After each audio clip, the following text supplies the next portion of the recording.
Assalamualaikum warahmatullahi wabarakatuh. Waalaikumsalam.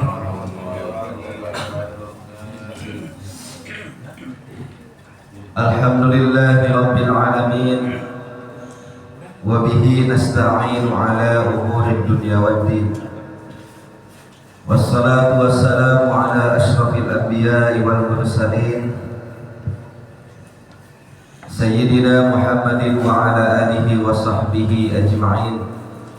Naqulu Allahumma inna nas'aluka ilman nafi'an wa rizqan tayyiban wa amalan mutaqabbalan. Allahumma nawwir qulubana bi nuri hidayatika kama nawwartal arda bi nuri syamsika abadan abada bi rahmatika ya arhamar rahimin. Amma ba'du, para jamaah, bapak-bapak yang mudah-mudahan senantiasa dimuliakan, diberkahi, dirahmati Allah Subhanahu wa taala.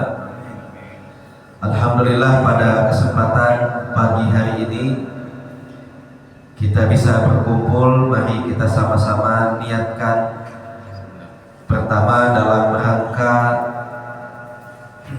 menuntut ilmu, dan ini memiliki keistimewaan yang luar biasa.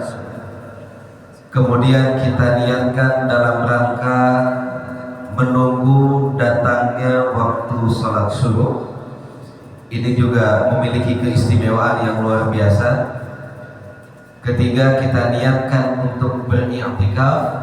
Ini juga memiliki keistimewaan yang luar biasa, sehingga satu kali duduk kita di majelis ini mendapatkan banyak kebaikan di sisi Allah Subhanahu wa taala.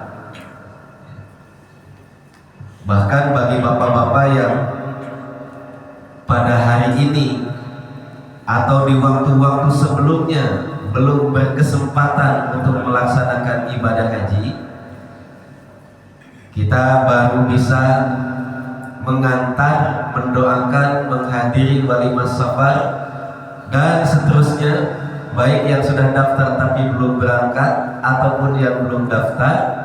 Setidaknya Rasulullah SAW telah memberikan banyak jalan keluar alternatif agar kita mendapatkan pahala haji. Di antaranya duduk di masjid setelah selesai sholat subuh berjamaah, diisi dengan zikir. Yang dimaksud zikir itu adalah sebuah bentuk ibadah kepada Allah, baik itu baca Quran ataupun duduk mendengarkan kajian, sampai nanti datang waktu sholat syuruk, kemudian ditutup dengan sholat sunnah 2 rakaat. Itu pahalanya sama dengan pahala haji. Tapi tidak berarti kewajiban hajinya gugur, ya. Karena kita perlu membedakan antara al-jaza dengan al-idza. Al-jaza itu pahala, kalau al-idza itu adalah penunaian tugas. Siapapun yang sudah diwajibkan melaksanakan ibadah haji tidak boleh kemudian digugurkan dengan alasan, kan saya udah dapat pahala haji, ya. Kenapa? Saya sudah sholat subuh 2 rakaat misalnya. Atau sebenarnya tadi itu, kalau boleh saya sarankan, saya usulkan, meskipun kita akan ngaji, ya, setiap hari Sabtu atau setiap hari Ahad, sebaiknya baca tasbih, tahmid, takbir 33 kali itu jangan dilewat. Ya, la ilaha illallahnya boleh lah, kemudian kita lewatkan gitu, ya. Bacaan-bacaan yang lain boleh kita lewatkan. Kalau mau ambil versi paling singkatnya, itu baca istighfarnya 3 kali, kemudian langsung lanjut Allahumma antas salam, langsung subhanallah, kemudian alhamdulillah, kemudian Allahu akbar. Kenapa saya sarankan demikian? Karena membaca tahmid, takbir dan tasbih 33 kali setiap selesai sholat itu pahalanya sama dengan haji. Nah, jadi sayang kemudian kalau kita lewatkan. Waduh, waktunya nggak cukup Ustaz, mendingan nggak usah berdoa. Ya. Para ulama tuh kalau disuruh milih waktu sempit, apakah kita akan gunakan untuk berdoa atau untuk berzikir? Mereka paling udah pilih zikir saja. Karena zikir itu pada dasarnya adalah berdoa kepada Allah Subhanahu wa taala. ya. Bukan berarti tidak boleh, ya, bukan berarti salah. Enggak, sama saja. Dua-duanya berpahala. Tapi kalau mau lihat mana yang lebih banyak keutamaannya, lebih baik kita habiskan waktunya untuk berzikir kepada Allah. Apalagi kalau waktunya lapang, semuanya kita kerjakan, alhamdulillah gitu. Ini kalau waktunya sempit misalnya. Kalau waktunya sempit, kita nggak punya waktu loh, rapat bentar lagi gitu. Kita cuma punya waktu 1 menit lagi, pakai doa atau pakai zikir? Silakan habiskan pakai zikir saja. Baik, pada hari ini kita akan melanjutkan kajian kitab Al-Wafi. Tadinya saya punya opsi hari ini kita mendiskusikan persoalan kurban, tapi karena masih ada 2 pertemuan lagi, pertama dengan guru kita, ya, dengan Ustaz Aif Saifullah, kemudian saya juga masih ada 1 kali lagi sebelum nanti Idul Adha, maka mungkin bisa dibahas di pertemuan berikutnya, atau jika ada yang ingin didiskusikan pada hari ini juga silakan nanti setelah selesai, ya, apa itu persoalan kurban, haji dan lain sebagainya. Maka kemudian saya lanjutkan saja pembahasan kitab Al-Wafi, syarah dari hadis Arba'in yang ditulis oleh Imam An-Nawawi rahimahullah ta'ala. Hadis yang keempat. Kenapa yang ketiga tidak? Karena yang ketiga sudah kita jelaskan, ya, yang ketiga sudah kita jelaskan ketika membahas hadis yang kedua, karena isinya sama, ya. Hadis yang ketiga itu tentang rukun Islam. Nah, rukun Islam sudah kita jelaskan ketika membahas hadis tentang Jibril yang datang bertanya tentang Islam, tentang iman, dan kemudian tentang ihsan. Ya. Maka kita akan membaca hadis yang keempat. Bismillahirrahmanirrahim. Hadis ini menceritakan tentang tahapan-tahapan kehidupan manusia. Tahapan kehidupan manusia. Dan kemudian bagaimana cara manusia itu mengakhiri kehidupannya. Jadi hadis ini kenapa sangat penting? Karena hadis ini menceritakan bagaimana kita akan mengakhiri hidup. Kan penting sekali. Bagaimana kita lahir jelas penting, ya. Tapi jauh lebih penting lagi bagaimana mengakhiri kehidupan kita. Ini kalau bapak-bapak yang senang bola gitu ya, itu ada quotes menarik Pak dari pelatihnya Liverpool. Saya jarang nonton tapi sering baca, ya. Karena kalau nonton kayaknya 90 menit aduh saya mendingan tidur dulu gitu ya. Tapi saya sering baca si pelatih Liverpool itu pernah mengatakan begini, nggak penting ketika datang itu bagaimana cara orang menyambut kita, yang penting itu bagaimana ketika pergi reaksi orang seperti apa, begitu ya. Jadi nggak penting kita itu lahir seperti apa, yang penting itu ketika kita mati. Kita mau lahir di bidan mangga, ya, mau lahir di rumah sakit paling mahal mangga, mau lahir seperti beberapa teman saya di Proyolin sendiri juga silakan, ya. Asal tahu ya resikonya masing-masing. Mau yang sesar mangga, mau yang normal juga silakan. Tidak penting bagaimana kemudian kelahiran itu, yang penting itu bagaimana cara menutup hidup. Kata dia begitu. Datang itu nggak penting siapa yang menyambut kita. Yang penting itu ketika kita balik, itu siapa yang nangisin kita.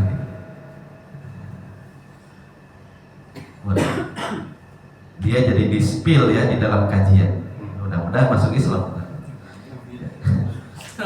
Lumayan bisa jadi pelatih timnas gitu. Udah nanggung banyak naturalisasi gitu ya. Pelatihnya sekalian yang bagus. Hadisnya dari Abu Abdurrahman Abdullah bin Mas'ud. Hadis ini diriwayatkan oleh Abdullah bin Mas'ud. Kita perlu kenal dengan setiap perawi hadis ini. Hadis ini dari siapa? Dari Abu Hurairah. Siapa Abu Hurairah? Hadis ini dari Aisyah. Siapa Aisyah? Hadis ini dari Ibnu Mas'ud atau Abdullah bin Mas'ud. Abdullah bin Mas'ud itu adalah orang yang langsung dapat testimoni dari Nabi SAW. Para sahabat lagi ngumpul, Abdullah bin Mas'udnya nggak ada. Para sahabat lagi ngumpul, kemudian Nabi mengatakan, siapa di antara kalian yang ingin membaca Quran persis seperti dia diturunkan? Kan bacaan Quran kan beda-beda ya, masuk bacaan kita. Apakah bacaan Quran kita persis seperti Quran itu diturunkan? Nah, walau alam kita tidak tahu. Makanya ada sanad. Ya, sanad itulah yang akan menjamin bacaan seseorang itu sama dengan bacaannya Rasulullah. Begitu. Nah, perlu belajar dengan Ustaz Syamsi. Beliau punya sanad kan? Nah, beliau punya sanad. Nah, belajar dengan beliau itu sama dengan mempelajari bacaannya Rasulullah yang dari malaikat Jibril dari Allah Subhanahu wa Ta'ala. Jadi beliaunya lagi tidak ada, Pak. Masalahnya pada kumpul. Ada nggak di antara kalian yang mau baca Quran persis seperti yang diturunkan malaikat Jibril? Wah, kata para sahabat, mau ya Rasulullah. Nah, kamu belajar bacanya dengan Ibnu Ummi Abdin. Ibnu Ummi Abdin itu Abdullah bin Mas'ud. Orang istimewa sekali. Kemudian setelah para sahabat bubar, Umar bin Khattab itu dengan tergesa-gesa jalan ke rumah Abdullah bin Mas'ud. Malam-malam diketuk pintunya. Ketika dibuka, wah, ada apa nih tumben? Malam-malam datang. Enggak, saya ingin menyampaikan kabar gembira kepadamu. Kabar gembira apa? Kan bisa besok, masa malam-malam datang? Enggak, saya ingin jadi orang pertama yang menyampaikan kabar gembira ini kepada Pak. Sahabat-sahabat gitu ya. Kalau orang lain mendapatkan kenikmatan, kemuliaan, mereka itu bahagia luar biasa sampai ingin jadi orang pertama yang menyampaikan kebahagiaan itu. Bukan malah iri-irian. Hemat tetangga beli mobil baru, taksi naik. Gimana ya? Tetangga beli rumah baru, langsung jantungnya. Apalagi kalau tetangga nikah punya istri baru, langsung melompat gitu ya. Ini para sahabat lihat bagaimana mereka itu saling mencintai satu sama lain. Begitu Nabi memuji Abdullah bin Mas'ud, itu bacaannya persis seperti yang diturunkan malaikat Jibril. Kata Nabi, itu Umar bin Khattab langsung jalan malam-malam, nggak mau nunggu besok. Enggak, saya pengen jadi orang pertama yang menyampaikan kabar bahagia ini kepadamu. Apa kabar bahagianya? Kata Rasulullah, bacaanmu itu paling mirip dengan Al-Quran yang diturunkan oleh malaikat Jibril. Apa kata Abdullah bin Mas'ud? Telah. Emang udah ada yang datang? Udah. Siapa? Abu Bakar. Udah datang. Gitu. Ini luar biasa para sahabat, luar biasa.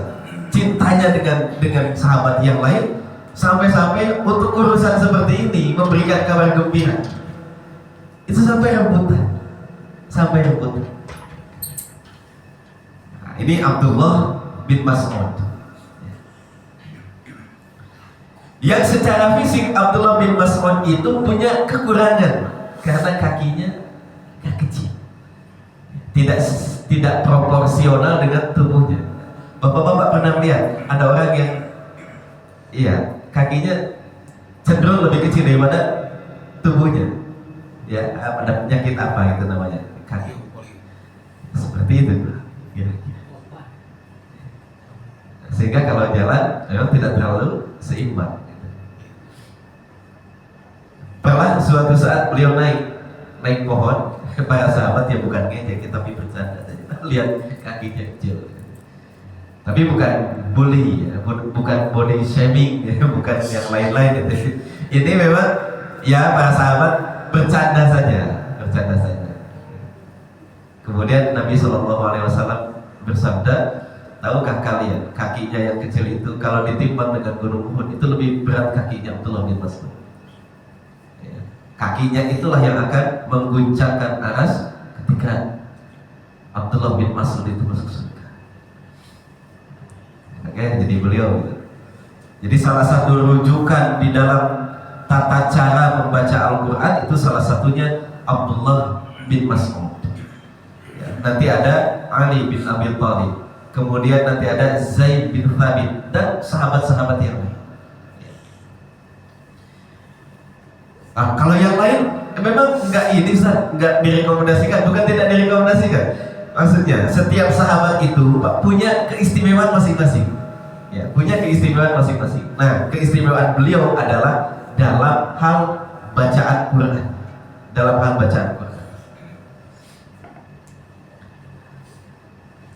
Haddatsana Rasulullah sallallahu alaihi wasallam. Rasulullah sallallahu alaihi wasallam telah menceritakan sebuah hadis kepada kami. Wa huwa as-shadiqul masduq, dan beliau adalah yang benar lagi dibenarkan. Ini Abdullah bin Mas'ud radhiyallahu taala anhu memberikan prolog, beliau adalah yang benar dan dibenarkan. Kenapa ada prolog ini? Karena hadis ini isinya menceritakan tentang hal yang gaib. Hal yang gaib. Makanya sudahlah, kalau ini datang dari Rasulullah, beliau itu yang benar dan dibenarkan. Ada prolognya. Ya sama lah kalau bapak-bapak lagi ngobrol juga. Ya, kita ingin mengungkapkan sesuatu kan ada bridgingnya, ada prolognya, ada jembatannya. Ya, sehingga orang itu bisa nangkap dengan utuh, tidak mempertanyakan substansinya. Makanya Abdullah bin Mas'ud, karena yang diceritakan adalah hal-hal yang gaib, yang mungkin sebagian orang emang benar begitu. Nah, Abdullah bin Mas'ud kemudian menceritakan wa huwa as-shadiqul masduq, dan beliau adalah yang benar dan dibenarkan. Dan dibenarkan. Apa isinya sabda Rasulullah sallallahu alaihi wasallam?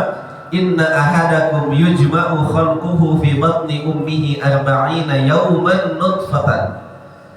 Sesungguhnya kita semua, salah seorang di antara kalian, kita semua dikumpulkan penciptaannya di perut ibunya arba'ina yawman nutfatan, dalam bentuk nutfah selama 40 hari. Ya, jadi kan tadi hadis ini menceritakan tentang fase-fase tahapan kehidupan kita. 40 hari pertamanya kita ini berbentuk nutfah. Nutfah itu sel sperma yang sudah membuahi sel telur. Berapa lama? 40 hari. Tsumma yakunu 'alaqatan mithla dzalika, kemudian dalam bentuk 'alaqah mithla dzalika, seperti itu pula 40 hari juga. 40 hari pertama bentuknya nutfah, 40 hari berikutnya bentuknya 'alaqah. 'Alaqah itu adalah segumpal darah. Ya. Kalau terjemahan bahasa Indonesianya, 'alaqah itu 3. Yang pertama itu menempel, menggantung, menempel. Makanya nanti ada hadis mu'allaq, itu hadis yang menggantung, ada istilahnya, nanti bisa belajar lagi. Ya. Kemudian yang kedua lintah. Ya. Yang ketiga menghisap. Nah, ini adalah kondisi-kondisi kita dulu pada saat kita bentuknya alaqah, bentuknya kan gitu ya. Kalau kita lihat zigot itu bentuknya begitu, ya kayak lintah lah, kita lihat lintah bentuknya gitu.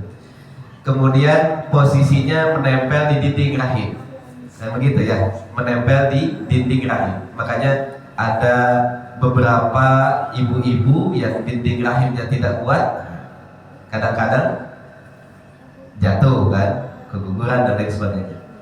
Itu menempel di dinding rahim. Kemudian dari mana makanannya? Makanannya adalah dengan menghisap darah ibunya. Bapak-bapak tuh dulu menghisap darah ibunya. Sekali durhaka kepada ibunya, sudah selesai. Ya, dunianya selesai, akhiratnya juga selesai. Dan Nabi SAW pernah bersabda, jika ada dosa yang perlu disegerakan azabnya di dunia sebelum di akhirat, salah satunya adalah durhaka kepada kedua orang tua, terutama kepada ibu kita.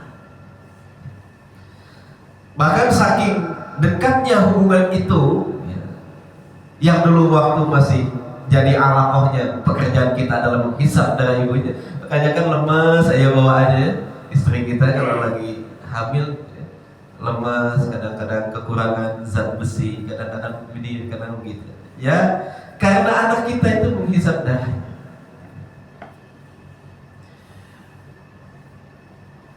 Maka sebab itu syariat kemudian memerintahkan kita untuk berbuat baik kepada kedua orang tua kita, terutama kepada ibu kita, ya. Sampai disebutkan 3 kali ya, ibumu, ibumu, ibumu. Bukan berarti ibunya ada 3, bapaknya 1, coba. Ibumu, ya, ibumu, ibumu. Jadi bapak-bapak masa salah paham, oh ibunya 3, bapaknya 1. Bukan, tapi skala prioritasnya ibu, ibu, ibu, kemudian ayah. Oh, nggak enak ya jadi bapak gitu. Tenang Pak. Ya, surga itu berada di bawah telapak kaki ibu, tapi pintunya ada di bapak. Oh, biar aja mau masuk lewat jendela, mau lewat mana. Jadi untuk bapak-bapak itu ada punya keistimewaannya. Al-walid min awsati abwabil jannah. Ada pintu surga yang paling tengah, pintu surga yang paling lapang, itu namanya babul walid, pintu ayah. Pintu ayah, maksudnya ayah ibu, tapi yang disebut ayah. Jadi pintu ayah. Biar nanti tidak jomplang gitu ya, ibu lagi, apa bapaknya lah, nggak ada lah. Pokoknya apa? Pokoknya surga itu di bawah telapak kaki ibu. Bapak-bapak bisa sampaikan, iya, nah, tapi pintunya ada di ayah. Nah, kamu mau masuk lewat mana? Kalau nggak lewat pintu ayah.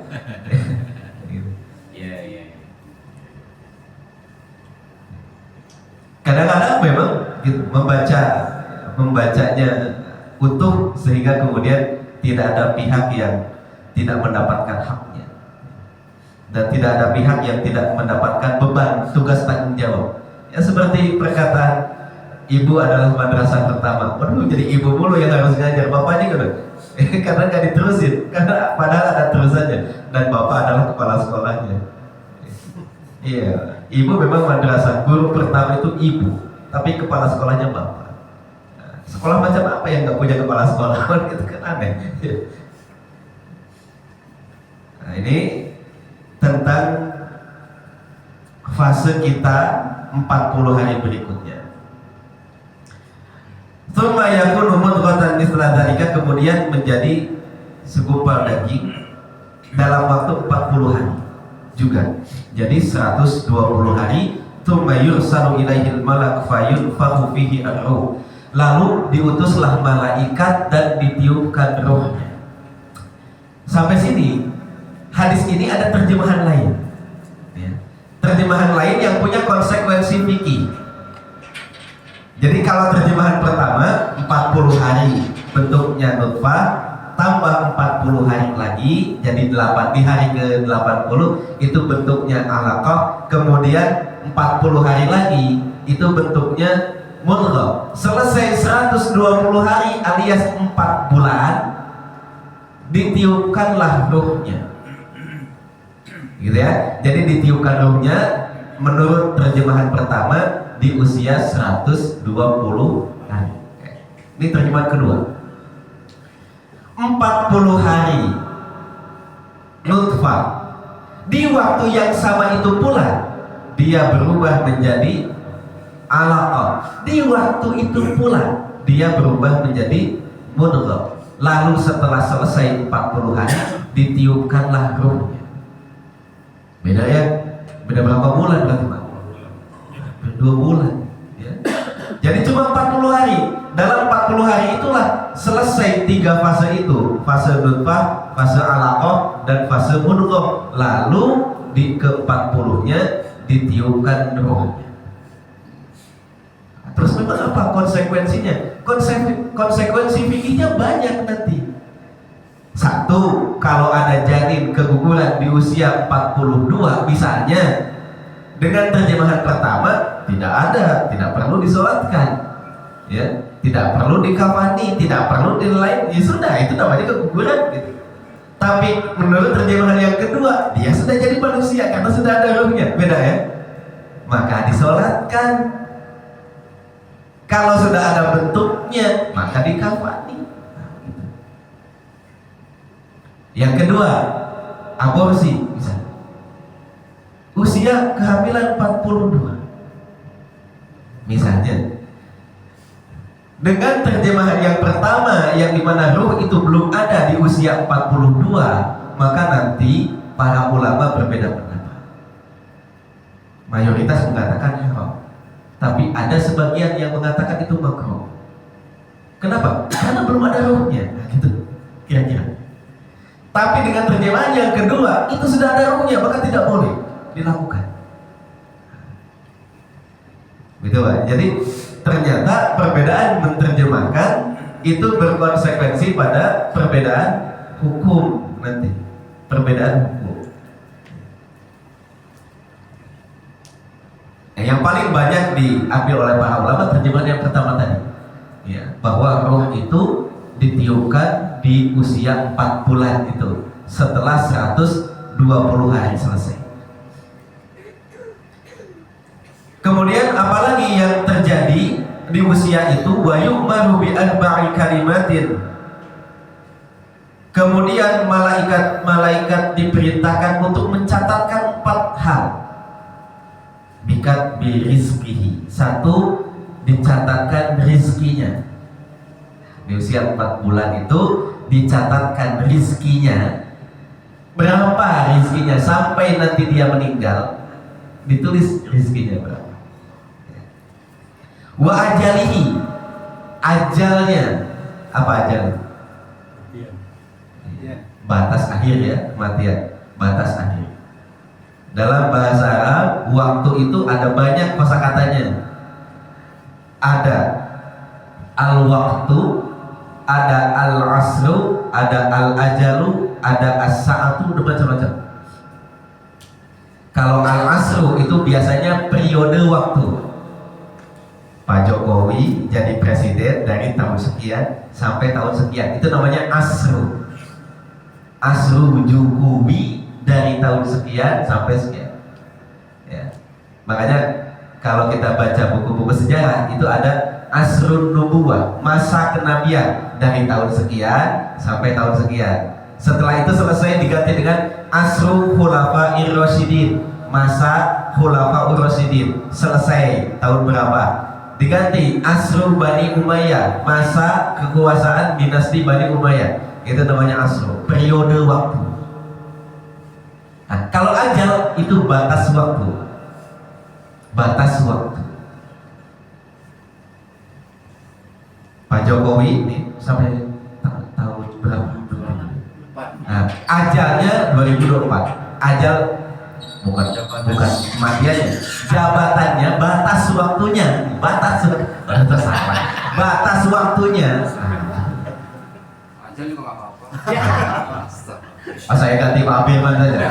Sampai kapan Pak Firman jadi ini DKM masjid? Selamanya Nggak ada ajalnya.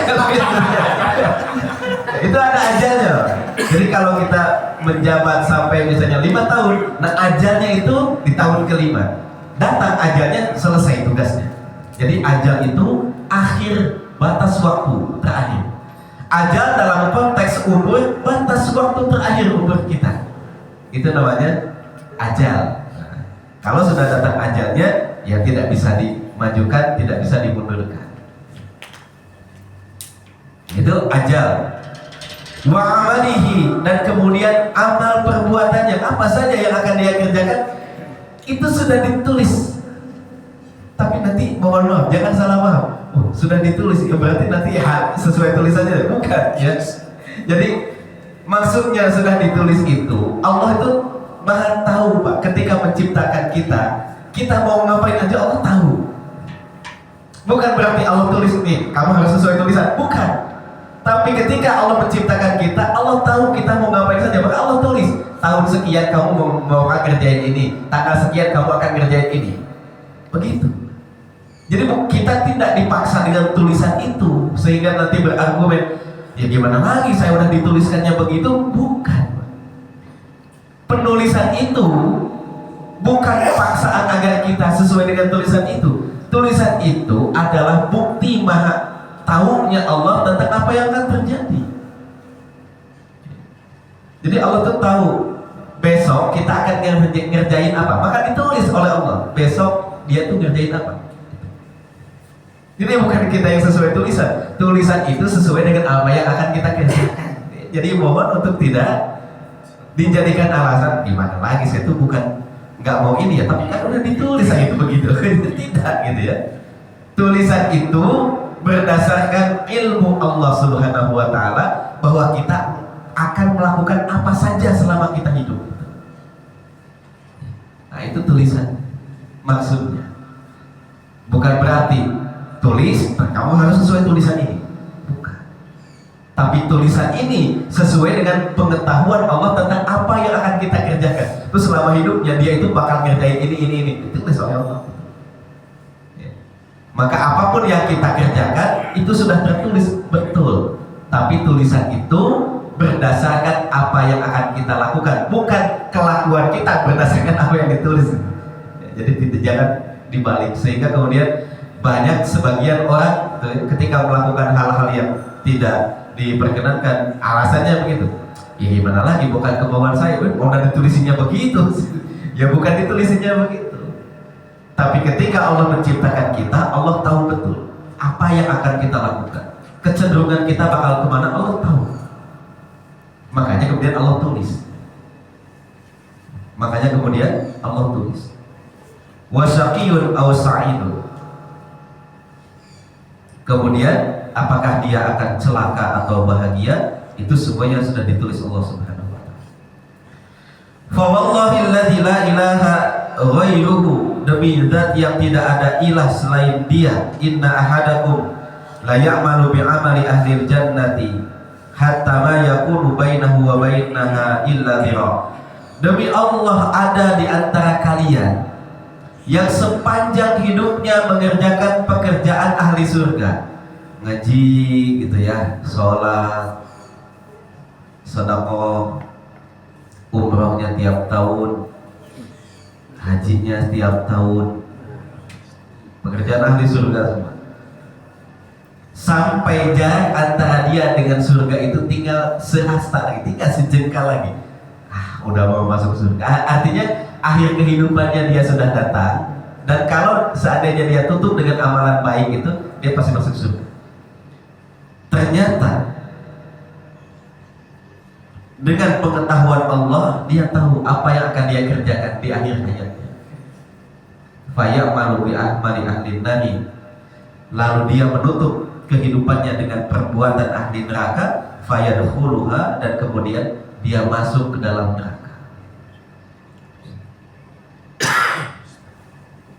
Ada yang begitu? Banyak.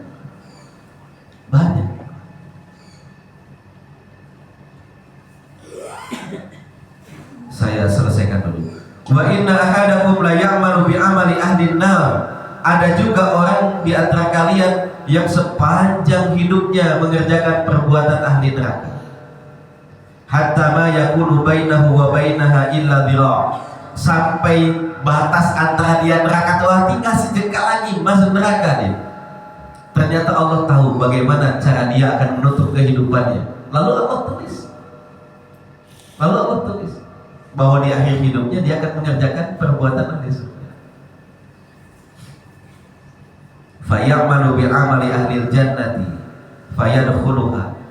Tiba-tiba di akhir kehidupannya, seminggu sebelum wafat, 3 hari sebelum wafat, 1 hari sebelum wafat, dia tiba-tiba taubat mengerjakan pekerjaan di surga. Fayadkhuluha, lalu dia masuk ke dalam surga.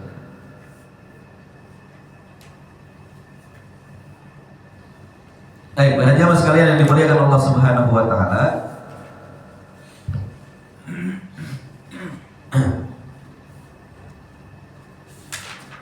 Hadis ini menjelaskan tentang bagaimana Pertama, setiap orang itu tidak boleh merasa aman dengan siksa Allah Subhanahu wa Ta'ala. Jadi orang-orang yang hari ini berjamaah ya, melakukan amal soleh, besok belum tentu. Besok belum tentu.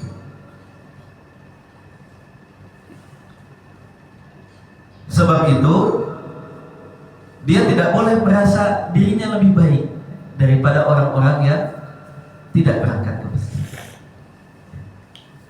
So, kalau Imam Hasan Al-Basri itu ketika ditanya tawadu itu apa sih? Tawadu bukan tarawadu itu, tawadu. Rendah hati itu apa? Rendah hati itu kata beliau, kalau kamu keluar rumah bertemu dengan siapapun, kamu merasa orang itu lebih baik daripada kamu, itu namanya tawadu. Bapak-bapak jamaah salat waktunya di masjid, keluar lihat orang tidak berjamaah,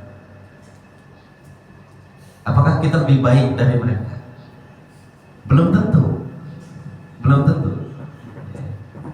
Karena kita tidak tahu bagaimana cara dia nanti akan menutup hidupnya dan bagaimana cara kita akan menutup hidup kita. Sampai ada cerita, ada seorang ahli ibadah yang getol gitu ya, lihat orang yang mabuk, dia merasa calon neraka gitu kan. Dan dia kemudian merasa dirinya sudah dekat dengan surga. Tapi ternyata kemudian di akhir hayatnya tidak seperti itu. Justru dia yang mengakhiri kehidupannya dengan amalan ahli neraka, orang itu mengakhiri kehidupannya dengan amalan ahli surga. Jadi tidak boleh merasa diri kita lebih baik daripada siapapun, karena nilai kita yang sebenarnya adalah ada ketika kita menutup kehidupan kita, bukan yang sekarang. Kata para ulama, kamu adalah ketika kamu menutup hidupmu, bukan kamu itu yang sekarang, bukan. Apalagi yang masa lalu, bukan. Kamu itu nilai yang sebenarnya adalah ketika kamu menutup hidupmu, itu adalah nilai yang sebenarnya. Jadi mudah-mudahan kita tidak merasa aman ya dari su'ul khatimah, sehingga kemudian kita tidak merasa lebih baik dari yang lain. Kemudian yang kedua, kita merasa bergantung kepada Allah setiap saat. Ya Allah, hari ini saya bisa ibadah karena Engkau takdirkan, karena ini rahmat-Mu. Maka besok berilah juga rahmatnya biar besok saya juga tetap ibadah. Besoknya sama, kita itu begitu ketergantungan dengan Allah setiap saat gitu. Ya hari ini kan kita bisa hadir karena rahmat Allah. Besok kalau rahmatnya dicabut, ya nggak datang lagi. Kan banyak yang begitu ya, besok nggak datang lagi. Maka kemudian ketika kita tahu betul bahwa akhir kehidupan kita itu tidak ada satupun yang bisa menjaminnya, maka setiap saat kita akan bergantung pada Allah. Ya Allah, saya tuh kalau Engkau nggak ngasih rahmat, ya mungkin saya nggak lagi ibadah. Jadi nggak lepas dari Allah gitu pun. Udah kayak autopilot aja, ngerasa ini saya udah ibadah, ya ibadah karena kita aja. Enggak, itu karena Allah Subhanahu wa Ta'ala. Karena Allah Subhanahu wa Ta'ala. Jadi nanti buahnya itu, kalau kita yakin dengan klausul hadis ini, kita tidak akan meremehkan orang lain. Yang kedua, kita akan selalu tergantung dengan Allah Subhanahu wa Ta'ala. Yang ketiga, kita tidak akan merasa aman dari azab Allah Subhanahu wa Ta'ala. Dan yang ketiga, yang keempat, kita akan terus memperbaiki kualitas amalan kita sehingga nanti datang ajalnya itu persis sedang berada di puncak amal soleh. Ya. Jadi jangan juga kemudian berpikiran, oh kalau gitu ya udah sekarang kita tenang aja dulu gitu kan. Yang penting kan nanti bagaimana cara menutupnya. Nah, ini itu apa tuh namanya? Ada istilah anak-anak muda foya-foya, tua kaya raya, mati masuk surga. Kalau bisa di planning begitu, alhamdulillah gitu ya. Masalahnya nggak ada yang tahu. Jangan-jangan ketika muda foya-foya itulah matinya gitu. Jangan-jangan udah susah apa ya, belum kayak udah mati nih. Tidak ada yang tahu. Kalau bisa di planning begitu kan enak. Udah, oh muda, ya sudah, kita habiskan dengan poya-poya dulu nih. Umur sekian sampai sekian saya poya-poya saja dah. Nanti umur sekian sampai sekian udah mulai nih.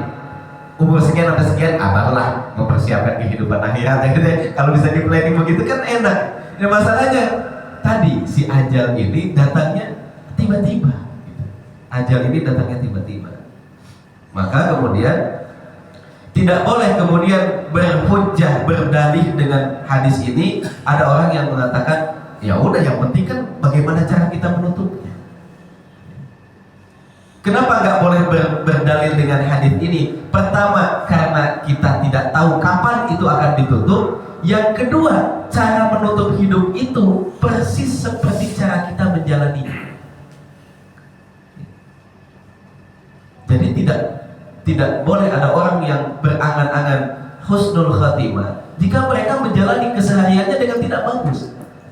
Husnul khatimah itu adalah buah dari keseharian. Yub'asu kullu 'abdin 'ala ma mata 'alaihi. Orang itu akan dibangkitkan dan dimatikan sesuai dengan kebiasaannya, kan begitu. Jadi kalau mau husnul khatimah, ya dibiasakan. Kebaikan itu dibiasakan. Kalau mau husnul khatimah. Bapak kan belum punya. Kalau saya kan udah. Istri saya namanya husnul khatimah. Bapak kan belum punya. Segera. Itu Pak. Jadi jangan bermimpi ya udah kalau gitu nanti aja. Pas mau menutup kehidupan baru kita benar. Yang penting kan ujungnya. Betul Pak, yang penting ujungnya. Cuma kita tidak tahu ujungnya itu yang mana. Jangan-jangan ketika tidak benar itulah ujungnya. Satu itu, dua ujungnya itu ternyata ada proses panjang menuju ke situ. Kebiasaan-kebiasaan kita. Kemudian yang berikutnya, tidak boleh juga ada orang berdalih dengan hadis ini. Allah kok tega. Orang udah amal ahli surga, tiba-tiba kok nggak Allah selamatin sih di akhir kehidupannya? Kok bisa-bisanya Allah setega itu? Kan orang ini sudah beramal dengan amalan ahli surga, ngaji lah, apa dan seterusnya. Kenapa ada orang yang di akhir kehidupannya justru berganti jadi amalan ahli neraka? Kata para ulama, Ibnu Rajab Al-Hambali misalnya, beliau mengatakan, jangan bersuudzon kepada Allah Subhanahu wa taala. Kenapa? Karena sebenarnya hadis ini ada nanti riwayat Imam Muslimnya redaksinya agak beda dengan ini. Ada orang yang mengerjakan amalan-amalan ahli surga fima yabdu linnasi, itu yang tampak di mata manusia. Padahal di sisi Allah itu bukan amal baik. Maka kemudian di akhir kehidupannya Allah tunjukkan siapa dia sebenarnya. Ada orang ngaji jamaah, tapi dalam hatinya dia ngaji, dia jamaah, dia ngajar itu bukan karena Allah, tapi karena yang lain, ada motif-motif yang lain. Maka di akhir kehidupannya kemudian Allah tunjukkan siapa dia sebenarnya. Di akhir kehidupannya nggak ke masjid lagi, nggak ngaji lagi, nggak ngajar lagi. Bisa begitu? Bisa. Jadi bukan Allahnya yang zalim, bukan Allahnya yang tega. Tapi selama dia mengerjakan amalan ahli surga itu tampak di mata manusia saja itu ahli surga. Sebenarnya ada motif lain. Kan ada kisahnya pada zaman Nabi. Ada orang berperang, Pak. Masya Allah, siapapun yang jadi lawan dia itu pasti mati, Pak. Sakti Mandraguna. Saya nggak tahu belajarnya di mana, apa di Banten atau di mana. Itu Pak, tiap kali berperang musuhnya selalu mati. Ya tapi kan namanya manusia ya. Ada saja nanti suatu saat yang giliran dia yang akan kalah.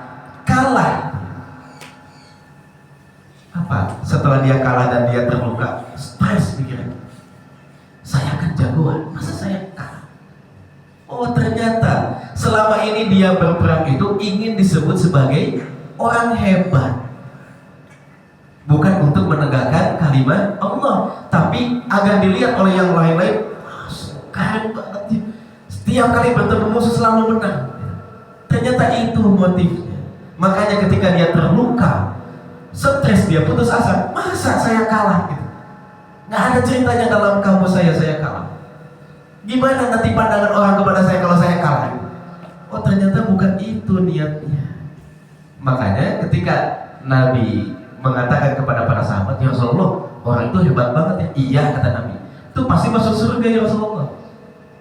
Apa kata Rasulullah? La bal huwa min ahlina.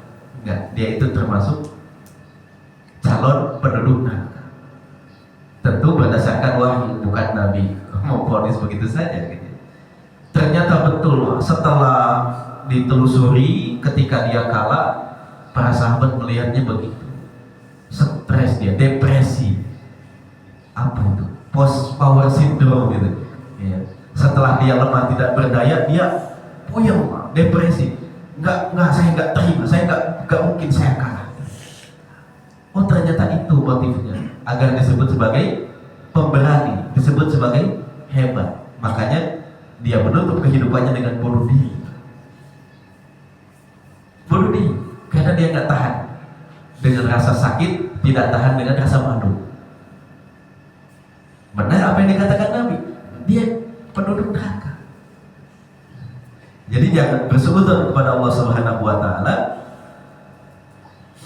Jika ada orang ya, melakukan amalan ahli surga ya, kemudian ditutupnya dengan ahli neraka, jangan-jangan memang ahli surga itu fima yabdulinas, itu di mata manusia saja seperti itu ya.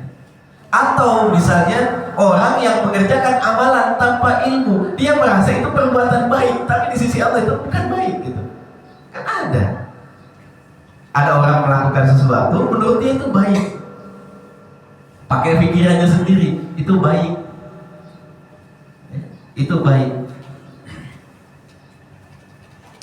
Misalnya ya, ada orang ngangkat anak laki-laki. Setelah diangkat anaknya, kemudian nasabnya diganti kepada nasabnya dia. Satu, itu sudah perbuatan munkar. Kemudian anak itu tumbuh dewasa di lingkungan keluarganya, tidak ada batasnya, padahal dia adalah orang lain. Ya, dengan istrinya tidak ada batasnya, dengan anak perempuannya juga tidak ada batasnya, padahal dia orang lain. Menurut pemikiran dia itu adalah kebaikan. Ada orang mengerjakan kebaikan menurut pendapatnya dia, menurut pendapatnya manusia, tapi di sisi Allah itu bukan kebaikan. Ini orang rugi sekali. Ya, sampai kemudian di dalam Al-Quran Allah menyebutkan, Qul hal unabbiukum bil akhsarina a'malan alladzina dhalla sa'yuhum fil hayatid dunya wa hum yahsabuna annahum yuhsinuna sun'a. Maukah kalian aku beritahukan orang yang paling rugi? Siapa? Orang yang mengerjakan kebaikan dan dia merasa itu kebaikan, padahal di sisi Allah itu bukan kebaikan. Padahal di sisi Allah bukan kebaikan. Nah, orang-orang inilah yang kemudian nanti Allah tunjukkan di akhir kehidupannya, inilah amalan dia yang sebenarnya. Selama ini kamu nggak tahu siapa dia sebenarnya, karena dia pura-pura, karena dia ini, karena dia. Nanti di akhir kehidupannya Allah tunjukkan, tuh aslinya mah begitu. Ya, jadi bukan berarti Allah menzalimi siapapun. Ketika ada orang yang beramal ahli surga lalu ditutup dengan amalan-amalan ahli neraka. Para jamaah sekalian yang dimuliakan Allah Subhanahu wa Ta'ala, jadi inilah pentingnya memahami hadis ini, sehingga kemudian nanti kita ini punya sikap yang jelas dengan kehidupan kita. Ya, punya sikap yang jelas bagaimana kita memuliakan orang tua kita setelah tadi diceritakan bagaimana proses awal kehidupan kita. Kemudian punya sikap yang jelas bagaimana harus kita jalani kehidupan ini agar mendapatkan husnul khotimah yang tadi, yang ternyata tidak bisa diprediksikan kapan akan ditutupnya, dan ternyata husnul khotimah itu adalah sesuatu yang direncanakan, bukan sesuatu yang datang tiba-tiba. Atau misalnya tadi ada orang yang ahli neraka, tiba-tiba di ujung kehidupannya ganti jadi amalan ahli surga. Karena kita tidak tahu, Pak, amalan dia yang tersembunyi. Ada banyak kisahnya, Pak. Qasasut suka Ibin silahkan dibaca, itu ada buku bagus, kisah orang-orang yang bertaubat. Ternyata taubat itu ada sebabnya, ada amalan yang kemudian rutin dia kerjakan dan kita tidak tahu, sehingga kemudian di akhir hidupnya Allah anugerahi taubat kepadanya. Nih balasan amalmu yang tidak diketahui yang lain. Kita mah taunya dia itu buruk aja semua gitu, Pak.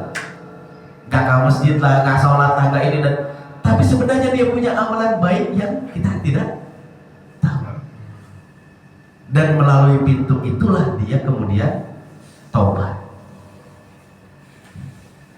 Seperti yang dikatakan oleh raja pencuri itu, Pak, kerjaannya nyuri, ngerampok, tapi rajin puasa. Ada orang rajin mencuri, merampok di jalan, berhentiin orang, ambilin barang-barangnya, tapi rajin puasa. Puasanya lebih daripada kita. Sering puasa.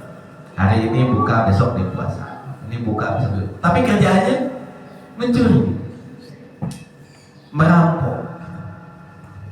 Ketika ditanya kenapa kamu sering puasa tapi pekerjaanmu begini, ya saya harus ninggalin satu pintu buat balik.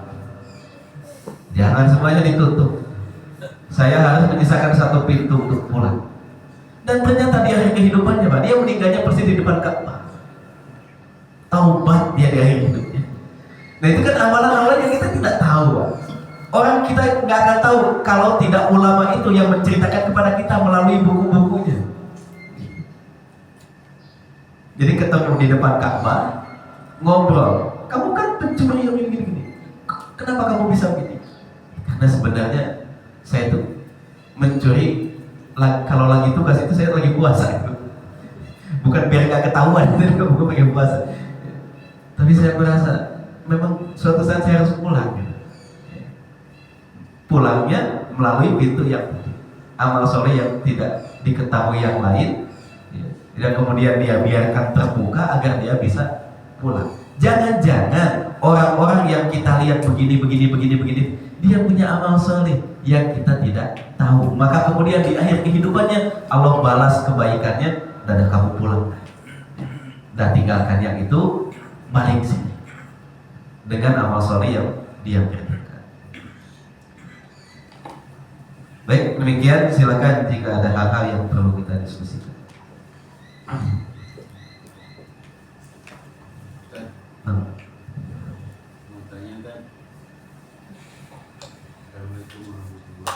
Waalaikumsalam warahmatullahi wabarakatuh. Tadi kan seperti yang dibicarakan masalah pelatih Liverpool kan orang Belanda, Pak. Arne Slot namanya. Jerman. Itu Jerman. Orang Jerman, Pak. Jerman orang Belanda. Tapi kalau mengerti orang Belanda, Orang Jerman, Pak. Nah, ternyata dia masuk Islam karena tadi kita aminkan atau dapat hidayah atau gimana tadi itu? Ya. Jadi gimana? Nah, kan dulu Pertanyaannya Islam. kalau dia memisalkan dia masuk Islam karena amin tadi kita ternyata di sana itu dapat hidayah atau gimana? Terus yang kedua kan masalah ini di dalam manusia ini kan menurut dari Ustadz kemarin saya lihat dengar gitu, itu ada apa itu ada hadisnya kan masalah di dalam tubuh kita nih ada namanya korin gitu. Itu apa? Mohon keterangannya tadi. Bagaimana itu? Jin korin ini. Baik. Jazakallahu khairan. Yang pertama, jika ada orang yang kemudian hijrah, ya, baik hijrah keyakinan, hijrah agama, ataupun hijrah sifat dari yang tidak baik menjadi baik, tentu ini namanya hidayah dari Allah, namanya hidayah taufik. Jadi hidayah nanti ada dua, ada hidayah dilalah, ada hidayah taufik. Hidayah dilalah itu adalah pengetahuan tentang rambu-rambu ilmu ini baik, ini buruk. Itu namanya hidayah dilalah. Hidayah taufik adalah kesesuaian apa yang diketahui dengan perbuatan. Setelah tahu itu baik, dikerjakan, itu namanya hidayah taufik. Gitu ya. Jadi misalnya pelatih yang tadi akan dapat hidayah taufik itu mesti diawali dengan hidayah dilalah.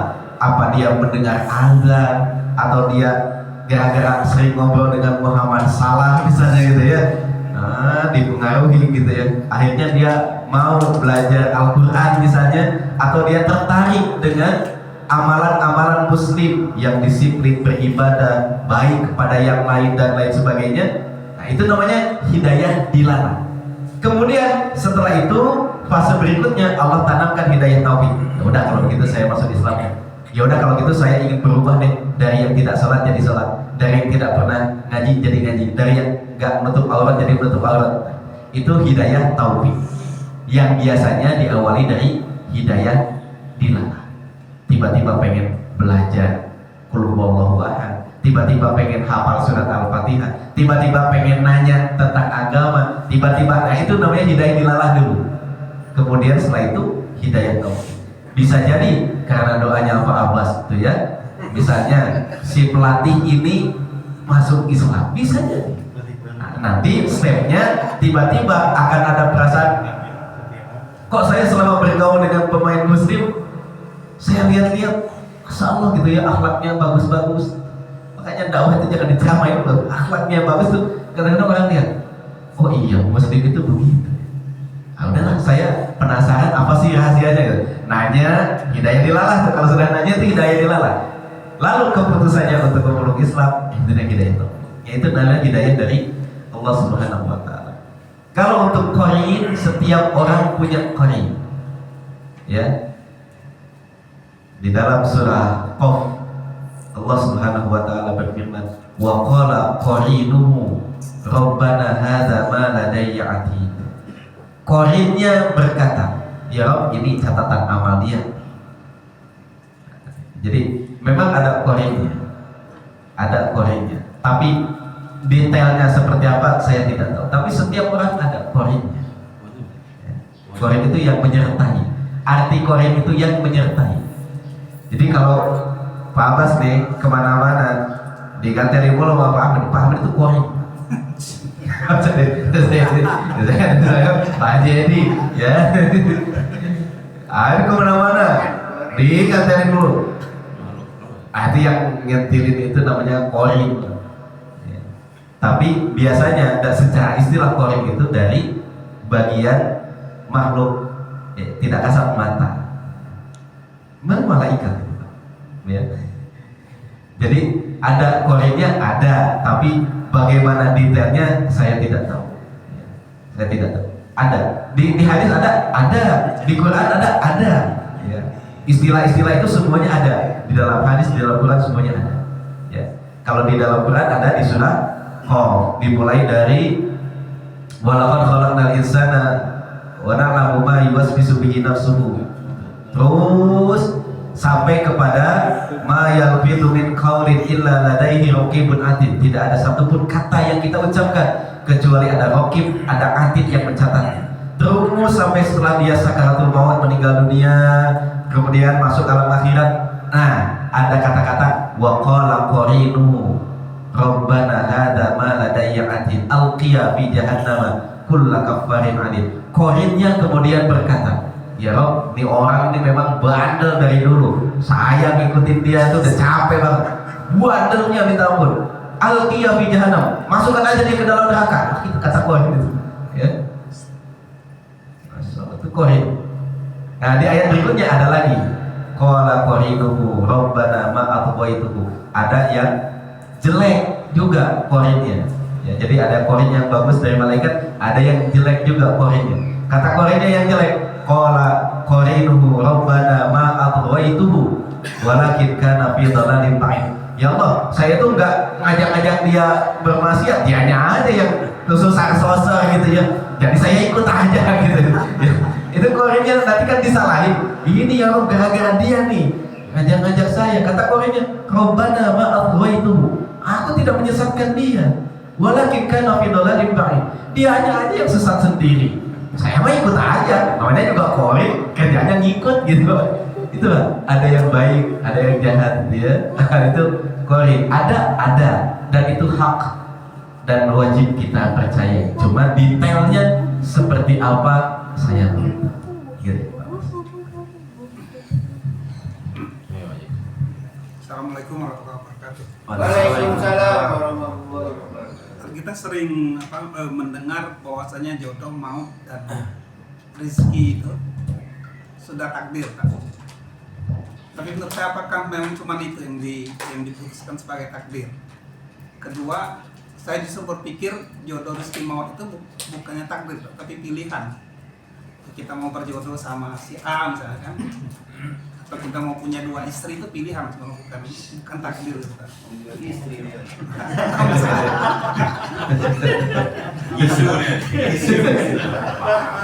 Misalnya kita mau kaya gitu kan, atau kita mau miskin gitu kan, itu pilihan kita aja dalam jalan hidup gitu. Gimana kira-kira? Ya. Mungkin ini ya, dikoreksi sedikit redaksinya. Kalau jodoh itu takdir, Pak. Tapi kalau istri 2 itu keberanian. Bukan pilihan, itu keberanian.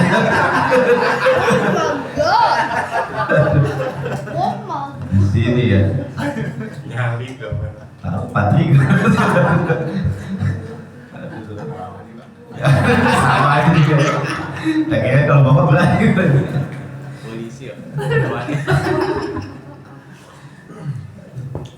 Masalahnya nggak ada di latihan, nggak ada di menu latihannya oleh yang ini. Baik, kita mau mengatakan itu adalah pilihan, silakan. Tapi yang harus kita yakini pilihannya itu adalah takdir. Jadi mau muter kemana saja, Pak, apa yang kita lakukan itu masuk dalam ruang lingkup takdir. Ya, misalnya kita akan mengatakan jodoh itu pilihan, kita yang pilih, betul. Tapi pilihan kita itu adalah takdir. Pilihan kita itu adalah takdir. Ketika kita memilih sesuatu, ya itu takdirnya memang akan milih itu, gitu. Ya. Dan sekali lagi, takdir itu bukan sesuatu yang dipaksakan oleh Allah Subhanahu Wa Taala. Takdir itu adalah pengetahuan Allah, pengetahuan Allah bahwa kita ini nanti ketika dihadapkan 2 pilihan, kita akan pilih A. Maka ditulis takdirnya dia A, gitu. Gitu ya. Jadi bukan kita dipaksa-paksa oleh Allah. Ya udah kamu di sini sholat udah takdir, kamu nggak sholat juga udah takdir. Bukan. Ya. Dan tidak boleh ada siapapun yang beralasan dengan takdir untuk melakukan sesuatu yang tidak diridhoi Allah Subhanahu Wa Taala. Kemarin sudah kita berikan contohnya bahwa apa yang kita kerjakan di dunia itu adalah takdir dan kita punya kemampuan untuk memilihnya. Meskipun pilihannya juga adalah takdir. Ya simpelnya begini aja. Ini kapan ya? 2 minggu yang lalu. Ya. Surat. Ada orang haus, Pak, ada orang lapar. Dan dia kekeh bahwa semua orang Jabariyah ini kekeh. Semua yang terjadi di dunia dia adalah takdir. Jadi kalau Allah takdirkan saya kenyang, nggak makan juga saya pasti kenyang. Makanya kemudian Ibnu Qayyim undang dia kasih makanan di depannya. Tuh makanan, jangan dimakan, tunggu takdir Allah kenyang. Nungguin, lama-lama lapar. Ya. Lalu dimakan. Ya. Tuh takdir kamu kenyang setelah kamu makan. Ya. Jadi dia berpikir bahwa semuanya adalah perbuatan Allah. Jadi jangan salahin saya dong, itu kan takdir Allah semua. Ya udah kalau begitu diundanglah sama beliau. Kamu lapar, dia ada makanan, tapi jangan dimakan. Karena kalau Allah sudah takdirkan kamu kenyang, kamu pasti kenyang. Jangan dimakan. Ditunggu lama-lama lapar, Pak. Akhirnya dimakan. Lalu kenyang setelah itu. Takdir kamu kenyang setelah makan. Jadi orang itu tidak ada yang tahu apa yang Allah takdirkan. Ya, misalnya jadi kaya. Ya kalau Allah takdirkan saya kaya, nggak ngapa-ngapain juga kaya. Betul. Dari mana kita tahu Allah mentakdirkan kita kaya? Tidak ada yang tahu kecuali setelah kita terjun mencari sebab-sebabnya, nggak kaya juga, baru kita katakan memang Allah nggak takdirkan saya kaya. Nah, baru kan begitu ya. Kalau lagi duduk ya, kalau Allah takdirkan hari ini, misalnya Pak Firman ya, ada calon rezekinya gitu. Kalau Allah sudah takdirkan saya akan dapat duit 5 juta, itu pasti akan datang meskipun saya nggak ngapa-ngapain. Lalu ditunggu, ternyata tidak datang 5 juta, atau ditunggu ternyata datang 5 juta. Dari mana seorang tahu bahwa itu adalah rezekinya atau tidak? Kecuali setelah itu terjadi. Setelah terjadi. Jadi sebelum kejadian tidak ada satupun yang bisa beralasan dengan kalau sudah Allah takdirkan gitu. Takdir itu baru diketahui setelah terjadi. Setelah terjadi. Kan kalau sebelum terjadi kita nggak tahu ya. Apa yang Allah takdirkan untuk kita sebelum kejadian kita tidak tahu. Makanya Allah akan nagih, kenapa kamu nggak jalan? Tapi kan engkau tidak takdirkan saya dapat rezeki. Dari mana kamu tahu tidak ditakdirkan dapat rezeki? Seandainya kamu jalan ke tempat rezeki, ternyata memang tidak ada, barulah kita katakan, oh memang bukan rezeki saya. Kan gitu ya. Setelah kita jalan, kemudian kejadian apa yang Allah takdirkan, baru kita katakan ini takdir Allah. Kalau sebelum kejadian, nggak mungkin kita katakan ini takdir Allah, saya nggak punya. Padahal kita belum ngapa-ngapain gitu, ya, itu ya. Jadi jodoh, kemudian mati, ya, dan lain sebagainya, semuanya adalah takdir Allah Subhanahu Wa Taala. Dan karena kita tidak tahu apa yang Allah takdirkan kepada kita, Allah perintahkan kita untuk mencari sebab-sebabnya. Sampai kita ketemu dengan itu, ternyata tidak ada, oh bukan jodoh saya. Ya. Udah kita upayakan ya, apa yang diminta calon mertua udah kita siapkan semuanya, kita datangi, ternyata nggak jadi, barulah boleh kita katakan memang bukan jodoh saya. Tapi kalau belum ngapa-ngapain, kemudian kita kata memang bukan jodoh saya. Dari mana kita tahu? Kalau kita belum ngapa-ngapain, ya. Setelah kita jalani, ternyata jadi memang ini jodoh saya, baru sah disebutkan sebagai ini takdir saya, itu ya. Setelah itu, naudzubillah kita cerai misalnya, memang sudah takdirnya cerai. Baru setelah kejadian ada istilah ini memang takdir. Karena takdir itu sesuatu yang terjadi, sesuatu yang terjadi. Itu namanya qada dan qadar. Kalau qada itu keputusan Allah, keputusan Allah terjadi, itu namanya takdir. Itu namanya takdir. Baik. Jadi pada intinya Allah memerintahkan kita untuk berikhtiar, berupaya, dan tidak boleh berhujjah dengan berargumen, berdalih dengan persoalan takdir sehingga meninggalkan ikhtiar. Baik, saya kembalikan kepada pembaca, saya cukupkan sekian. Billahi taufiq wal hidayah wal afu minkum. Assalamualaikum warahmatullahi wabarakatuh.